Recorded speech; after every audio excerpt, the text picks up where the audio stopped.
In the last video we talked about S, P, D, and F sublevels and the orbitals that would be in them. We drew them as circles so we could put electrons in them, but what we kind of neglected to do is talk about the actual shapes that these orbitals take on. An S orbital is actually round in shape. These shapes are cloud structures that represent where electrons probably are. We cannot tell where electrons are exactly, so when we've always done models of atoms in the past where we put dots on rings, that's just not true. That's just not, it's just kind of help us to get to this point, but that's not accurate. When we draw electrons, we actually draw cloud shapes of probabilities, a 90% probability of where electrons possibly are. So in an S orbital, where we have like on the 1s, it would just be a sphere. It'd be like a round ball. And there's only one orbital, so it's just a sphere shaped, a ball shape. The p orbitals, remember there's 3 of them, and they are what we call dumbbell shapes. These right here, they're called dumbbell shapes, and there's 3 of them because you'll notice that they're on 3 different axes. So this is on the y-axis, this is on the x-axis, this is on the z-axis. So there's 3 p orbitals, and they're dumbbell shaped. There's a 90% probability there's an electron zipping around in these regions here. And then the d orbitals get more and more complicated. You'll know in d orbitals there's 5 d orbitals, and these are primarily what we call cloverleaf shapes. So there's an electron, 90% probability there's an electron zipping around in these regions right here. Could be an electron outside, but we think that probably that they're mostly in those regions. And then the 5th orbital is kind of a strange looking thing with a little donut kind of shaped on here, and the electrons can zip around in all these areas. So the d sublevel, there's 5 orbitals, and those are kind of what they look like. If we look at the here we have the f orbitals, and if you remember, there's 7 f orbitals. And they take on really strange cloud structures where the probability is 90% probability there's electrons in these particular regions. So I wanted to point out that these orbitals, S, P, D, and F, are actually cloud structures, cloud shapes. And if you ever have to make a model of an atom again, you should probably start trying, because it would be difficult to do. I suppose you could blow up, like for an S orbital on the first energy level, you could blow up a little balloon or something and maybe have a ball bearing in the middle that represents the nucleus. But then in the second energy level, you have 2 sublevels, an S and a P.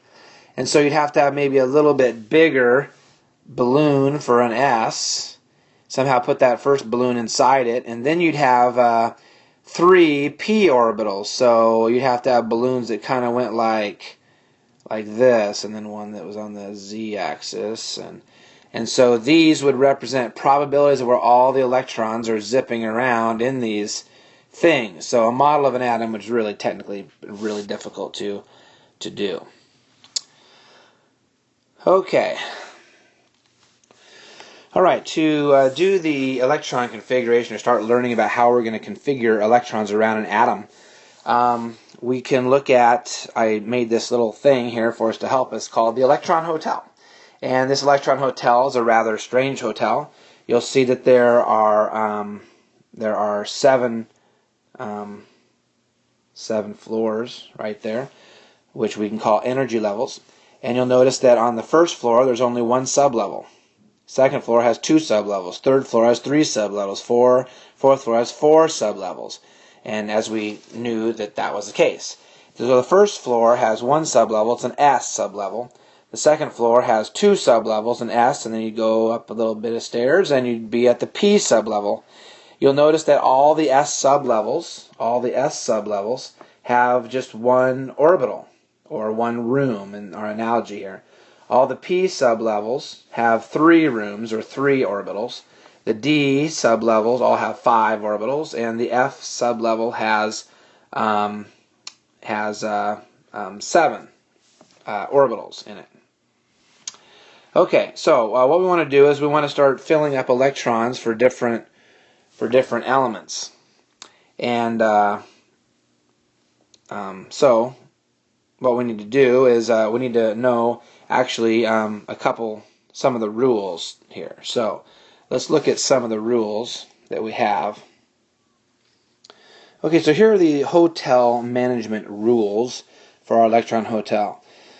And you should be able to name these rules. So the first rule is called the Aufbau principle. This is a German word which basically means to build up, the Aufbau principle. And that says that we're always going to fill in the lowest rooms or orbitals with electrons first.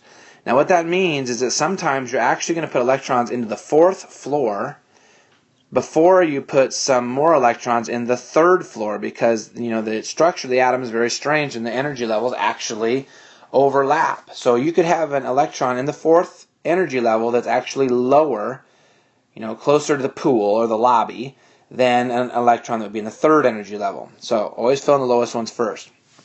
The next one is the Pauli exclusion principle, which basically says that you can only have 2 electrons or people per room or orbital. Only 2, so you can't put in a 3rd electron in there. So they are all excluded. You can only have 2 electrons. And the electrons must have opposite spins.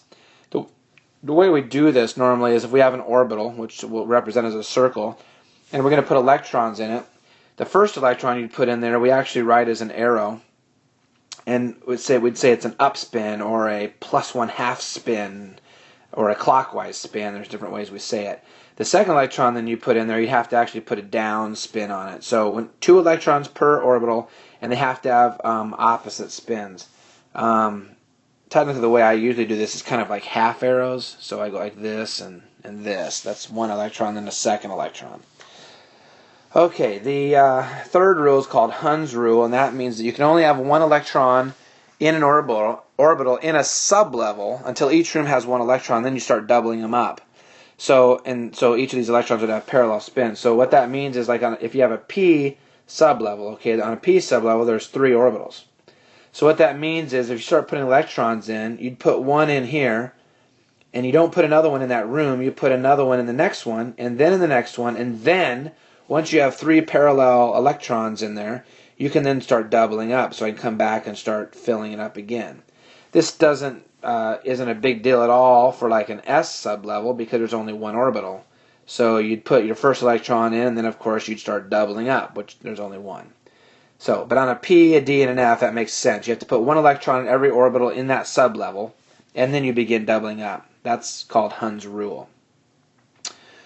Okay, so those are the rules, and let's go back to our hotel and see if we can make sense. So, we'll start at the beginning of the periodic table. You should have a periodic table with you at this time, otherwise it might be kind of difficult. And if we look at hydrogen, hydrogen has 1 electron, so we have to decide where it's going to go.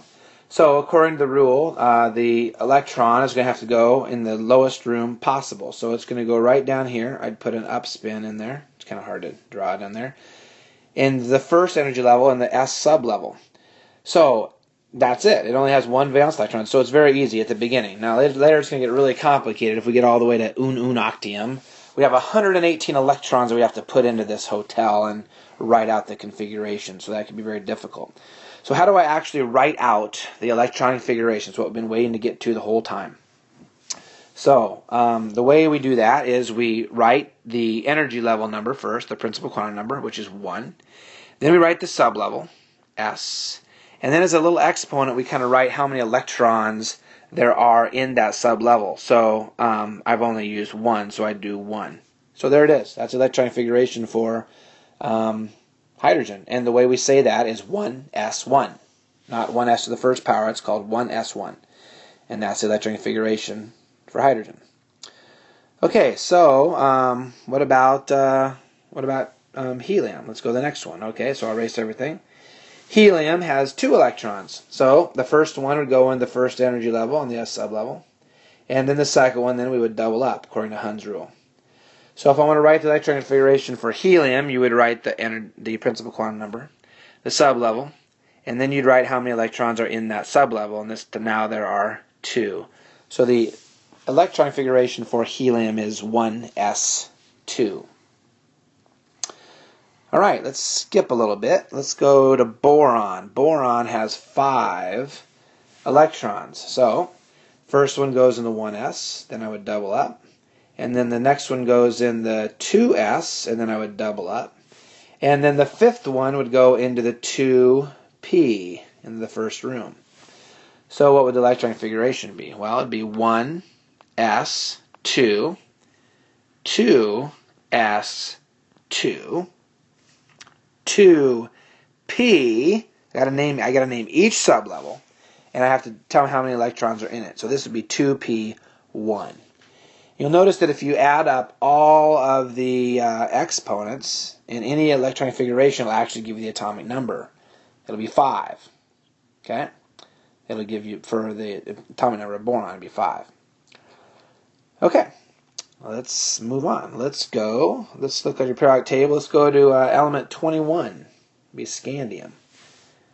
So, scandium's electron configuration. Okay, so I need to go 21 electrons. So, I would go 1, double up 2, 3, double up 4, 5, and according to Hund's rule, I need to keep going here. 6, 7, now double up, 8, 9, 10, and then I'd go to the 3s, 11, 12, then I go to the 3p, 13, 14, 15, double up, 16, 17, 18, and here, this could be tricky. According to Aufbau, I go to the next available room closest to the lobby, which actually is the 4s, not the 3d. I'm not going to stay in the third energy level. I'm going to actually go put a couple in the fourth, and then go and finish up my third. Okay, so this would be 19, 20, and then 3d, 21. That's scandium. Scandium has 21 electrons.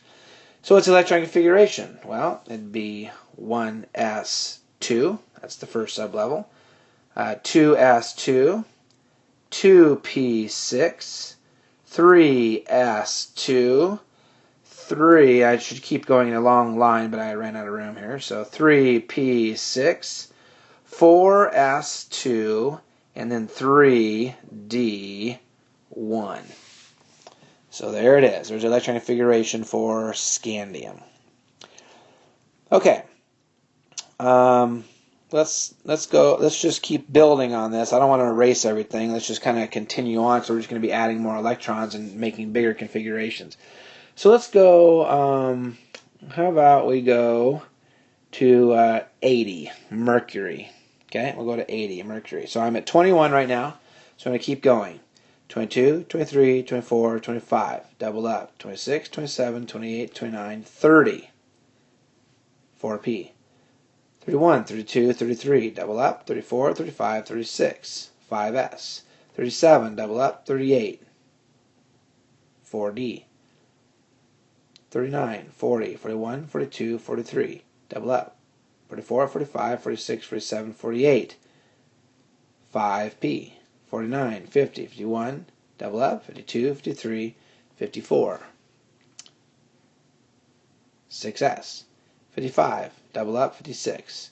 Now I go all the way over to the 4f, 57, 58, 59, 60, 61, 62, 63, double up, 64, 65, 66, 67, 68, 69, 70, 5d, 71, 72, 73, 74, 75, double up, 76, 77, 78, 79, 80. There's mercury, 80 electrons. So I come back down to where would I 4s2, and then I had a 3d1 right there. Okay, so I filled up the rest of the 3d, so that'd be 3d10. So now I'm right there.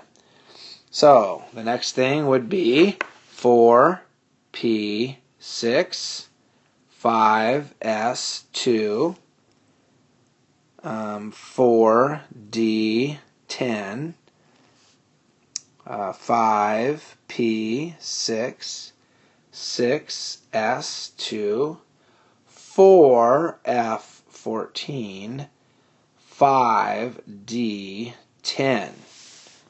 There it is. Long electron configuration for mercury. And we could keep on going and seeing how far we could go with this particular hotel. But if we fill out this hotel, we can write out what we call the electron configuration for various elements. Now, the Electron Hotel is just a little device to kind of help you see kind of how to do this. But you're not going to actually use the Electron Hotel anymore. There's going to be a little better way to do that, and we'll go ahead and look at that in the next video.